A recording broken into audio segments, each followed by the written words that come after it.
नमस्कार, सिंपल रेसिपीमध्ये सगळ्यांचं स्वागत आहे। आज आपण बनवणार आहोत तंदुरी नान।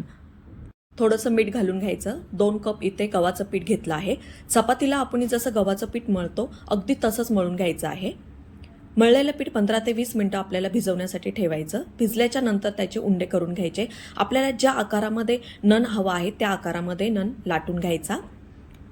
गोल आकार आवडत असेल गोल आकारामध्ये लाटला तरीही चालेल। त्याच्यावर थोडेसे काळे तीळ सोडायचे, कोथिंबीर बाजू उलटून घ्यायची, थोडंसं पाणी लावायचं आणि तव्यावर टाकायचा, जेणेकरून आपला नन तव्याला चिकटतो। थोडासा फुलायला लागल्याच्या नंतर तवा उलटा करून भाजून घ्यायचा गॅसवर। अशा प्रकारे हे पहा किती छान झाला आहे ना आपला नन। अगदी साध्या सिंपल पद्धतीने आपण हा तंदुरी नन बनवला आहे। खूप छान लागतो। नन रेसिपीची फुल व्हिडिओची लिंक डिस्क्रिप्शन बॉक्समध्ये दिली आहे। एकदा नक्की तुम्ही हा घरी नन करून पहा। कमेंट बॉक्समध्ये नक्की सांगा की रेसिपी कशी झाली। चॅनलवर तुम्ही नवीन असाल तर नक्की लाईक, शेअर, सबस्क्राइब करण्यासाठी अजिबात विसरू नका। तोपर्यंत बाय बाय।